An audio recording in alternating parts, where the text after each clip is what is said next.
Kuyaw di ay kayo mga igsoon kon dili ta mo pasaylo sa tao nga nakasala nato. Nganuman kay ang tanan sa natong sala, apil natong sala nagipasaylo na tungod kay nangumpisal na ta, ibalik di ay og datog nato. So mamulya, wala lagi reaction inyo mga naong. Panantan, mangumpisal ka karon kay Holy Week, nya ngumpisal ka, nya pag uli ni mo sa inyo, na silingan yung sigig panglibak ni mo, di gyud ka mo pasaylo. Katong tanan ni mong nakumpisal nga sala, nga gitagaan na kag absolusyon, ibalik tos Ginoo ni mo, mahog nga way nada ang imong pagkumpisal. Pariharing pasumbingay ba, gipapas na ang utang atong tao, milyon. Pero pagkasugat niya siyang kaubang sulugoon nga nakautang ra niya piso, so man niya pasayloan, iya mang gilabni, iya mang gipapriso, gibalik sa ang katong utang niya nga napasaylo na unta, gipapas na, gibalik og charge niya, gipriso na hinoon siya. Gilingay mong tupad, ing na gipasaylo gyud nimong tanan, ing na ba na ang tanan gyud imong gipasaylo. La bantay kada og nay usa patay gyud ka. Kaning mga pamilyang Marcos, kani si Marcos, Bongbong Marcos o katos Marcos Sr., gikondem ni sila sa Pilipinas ni adtong People Power EDSA-1. O gipriso ni sila. Exile dito to sa asa to? Hawaii. Unya namatay ang ilang amahan. Wa gyud pasayloa in general ba, wa gyud pasayloa sa Philippine government, wa gipalubong, wa gyud gipalubong dito ra to sa ilang balay, butang.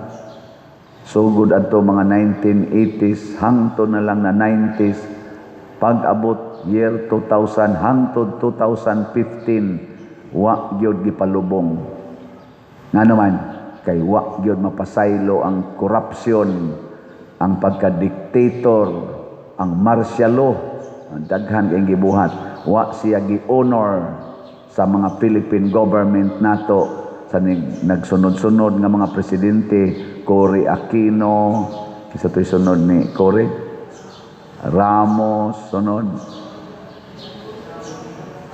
kisa to Irap, dayon Gloria, nya dayon si Pinoy, wa gyud mopat kaning mga administrasyon na 5 ka buok, wa gyud ni pasaylo. Ang timaan sa pasaylo nga ilubong siya sa libingan ng mga bayani, wa gyud gipasaylo. Kanusa man siya nalubong sa libingan ng mga bayani?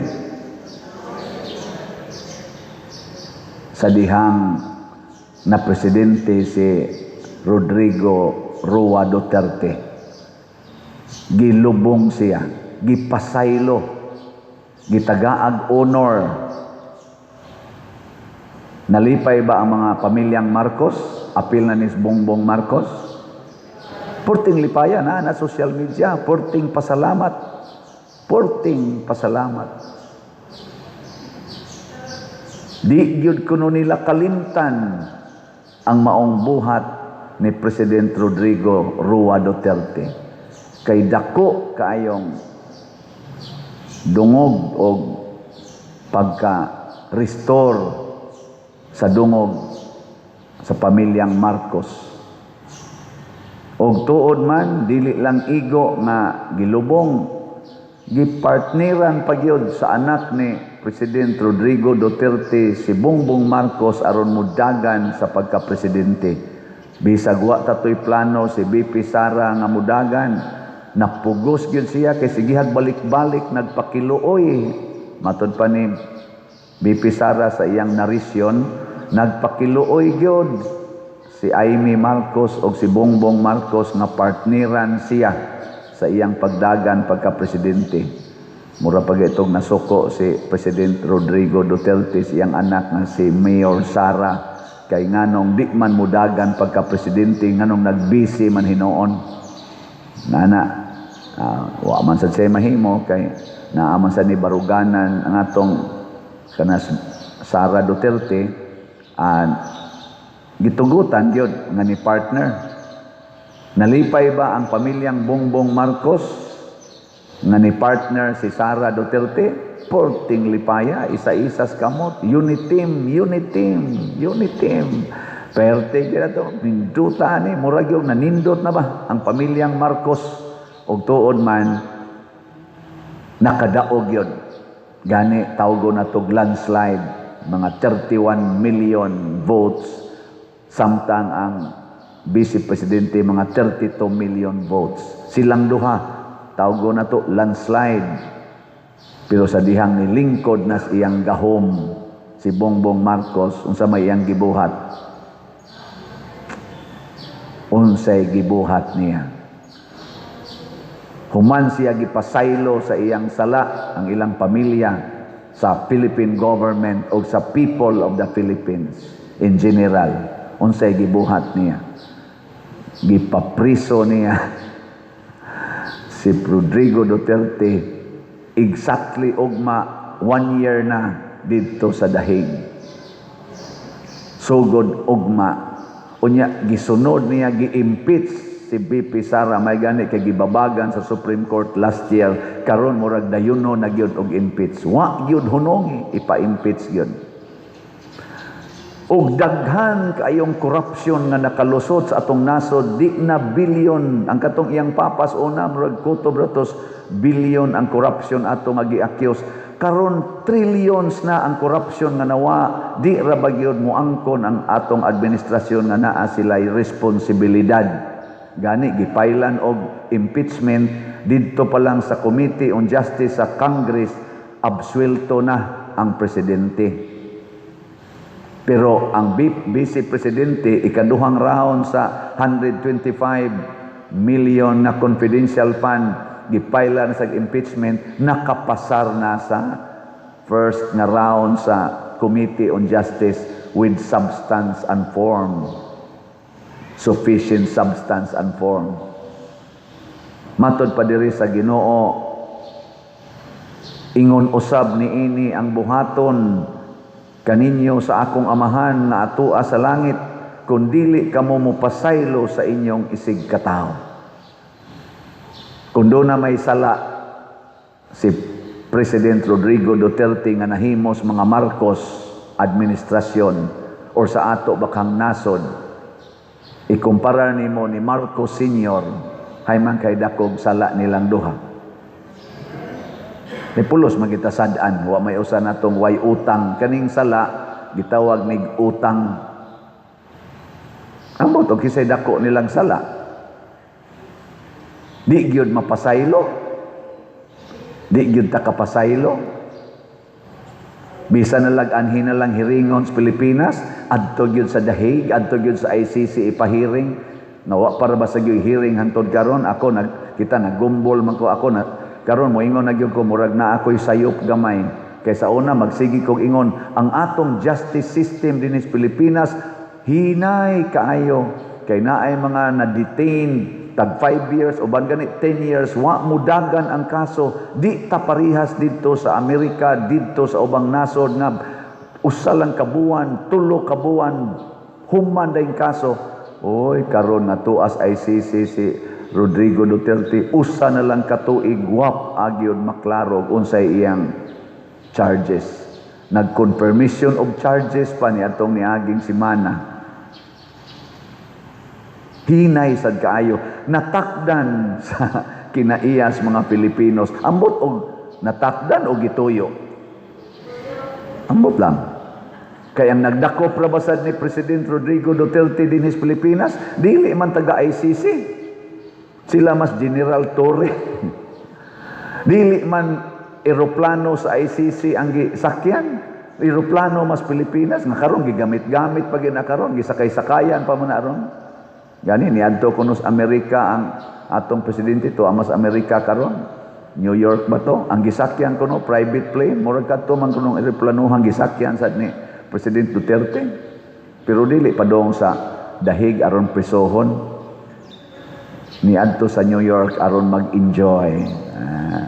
Samtang kitang Pilipinas ang paliton di na ganita kasakay habal-habal kay perti ng mahalas pliti, di na ganita kapag gasolina kay mahal na kayo, gasakay-sakay og private plane ang atong presidente.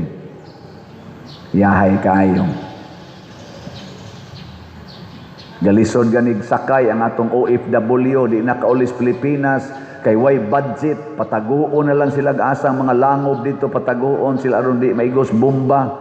Kay way budget, gibalibaran sa consulate, apan ang atong presidente gasakay-sakay private plane. Ambot lang, tinuod ba na? Naaman na social media.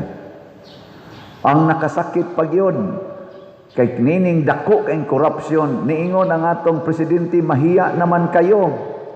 Kanus ato siya ni Sultiana? 20, last year ba to? 2020. Mahiya naman kayo. Namakpak sang taga-Congress, bitaw, dapat mahiya yun, mahiya. O karon, wa gyud nilusot nga kinsay tinuod nga mahiya. Wa man gyud napahiya. Kay nganong wa may napahiya, daghan na kaing nisulti nga kini maoy utok sa korupsyon, nagdanig malitang kwarta, napay picture, napay mga affidavit. Ang nisulti nga mao ni ang mga kurakot, mao naman hinoy atakihon, mao na may pailag kaso, mao naman hinoy prisohon, mao pay taktakon. Basta mosulti gani ka nga mao ni ang kurakot, unya maigo ang administrasyon, ikaw maoy sayop. Pero naay mosulti bisag piniriso kanas sana Madriaga ni sulti nga ang vice presidente ako'y bagman ana ni kuha sana siyag mga kwarta gikas mga drug lord. Tagaan dayon. Dakong pagtagad unya tagaan pag witness protection. Pero arikas mga 18 Marines adto kanila ni Gutisa, adto nilang Grisaldo, kisa patong uban nga nisulti nga naay anomalya ang gobyerno, agi pang taktak, apil na sila sa Barsaga, Congressman Barsaga, kisa patong uban, apil pas bato, tago-tago lagi. Nga naman, kay kung musulti ka against sa administrasyon karon, di ka pasayloon, prisuhon yung ka, dauton yung ka, daog-daogon yung ka, pero musulti ka against sa vice presidente karon, ikaw mo'y hero, ikaw mo'y gitawag og star witness. Mapasaylo pa katas Ginoo ani karong sitwasyon na. Basig mo samot ang atong silot isip nasod. I am talking about our country. Ang gibuhat sa atong nasod. Kay kaning atong nagdas, atong rindas pangagamhanan karon atong gitawag og mga official sa atong gobyerno, mao man sila nagrepresent sa atong nasod sa ilang binuhatan, di ka tasilutan sa Ginoo. May lang untag ang silutan kanira silang pamilyaha, ibaligya na sila hurot, matud pa diri ibaligya ang imong asawang mga anak ug ipapriso ang tanan aron makabayad mo sa inyong utang. Na para ba kuno na sila utang sa estate tax nga pila sa 2 kabilyon wa sad mabayre. Mga igsoon, gihisgutan lang ni nako kay duna di ay silot nga mapaabot kung dili ta ka maong mo pasaylo. Labi na gyud kun atong igsuon ang atong dumtan. Igsuon nato si President Rodrigo Duterte. Nganong adto man nato ipapriso sa atong silingan? Ani na lang unta sa atong balay? Kita untay mosulbad sa atong problema sa hustisya, kay naa man tay justice system, epektibo man kaayo. Muna dito sa pag confirmation of charges, doon na dito'y usa ka abogado nga naas prosecutor na Pilipino, niingon siya dili pwedeng ari-hiringon si President Duterte sa Pilipinas kay influential kay siya, iyang makontrol ang atong mga justices diri mo nang dili gyud kuno siya di ta makapakonbikto niya kay control niya ang tanan. Pakauaw lang. Nganong paingon mo kung pakauaw? Pagtugpa gani niya gikas Hong Kong, giaresto man dayon siya.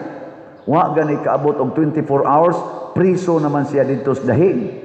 Maunay influential, maunay nagkontrol sa justice system. Wa man gani siya kapugong atong ni pusas niya dito, ni dakop niya nga si General Torre. Og influential pa siya, way mo dakop niya sa airport oy. Og influential pa siya, di siya mapadaha dito. Kinsa maroy influential, kaning dili madutlan og accusation o kining dali kay madutlan sa accusation. Kamo ba kakong pahukmon? Kinsa may mas influential, kining bisag gihisgutan nagmaayo na nay picture na nay mga witnesses, unya ang witnesses na hinuon maoy mapriso, di gyud madutlan? O kanibang tao nga dali ra kay mapriso, less than 24 hours priso na. Kinsa may influential ana dinis atong nasod? Katong di madutlan. Naapay giingon nila dito, nagmanipulate ni siya sa nasod, nag-spread ni siya sa kanang culture of impunity. Culture of impunity, kanang di gyud ka makasuhan. O sa di makasuhan nga na priso maganing ditso?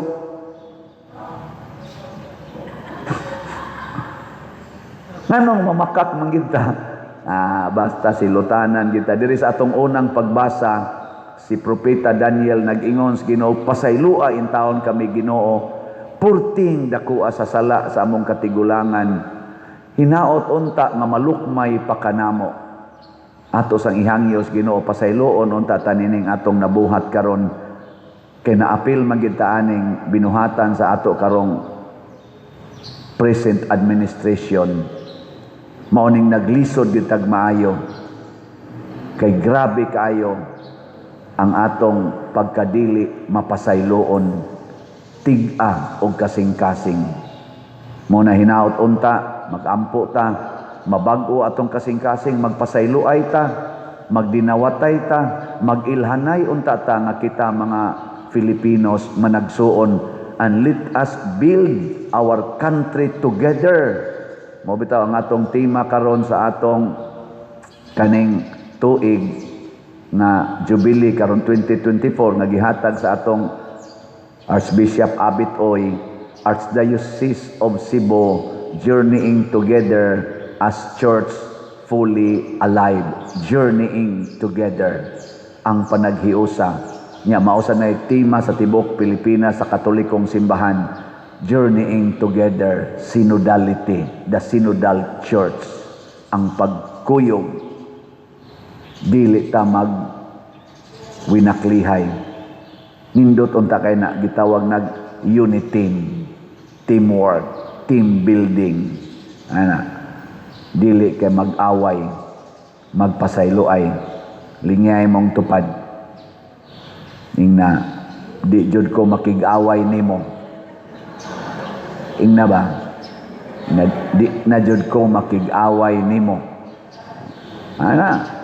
Muna karon sugod man tas nobina ni San Jose, karong Sabado, Pitsa 14, alaunas hapon o alas 2 ba to, naatay symposium nga pagahimoon para ni kinabuhi ni San Jose. Nasa tay mga speakers nga nagdebosyon sa ni San Jose, mga lay.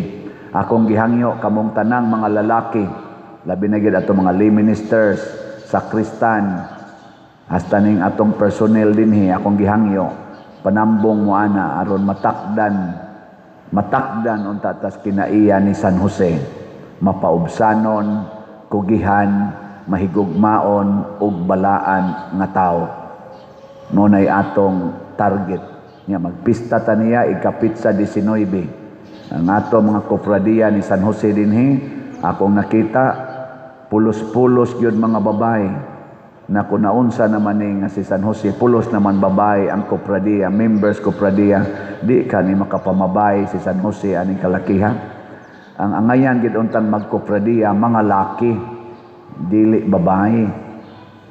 ang babae adto unta mo Cofradia Birhen sa Pilar kay babae man na ari manom San Jose hinuon mudot-dot mo sa man sa mga bayhanan o na di ta paalkansi mga laki ha sugod ta karon nambong ta aron anad-anad tag pamilya ni San Jose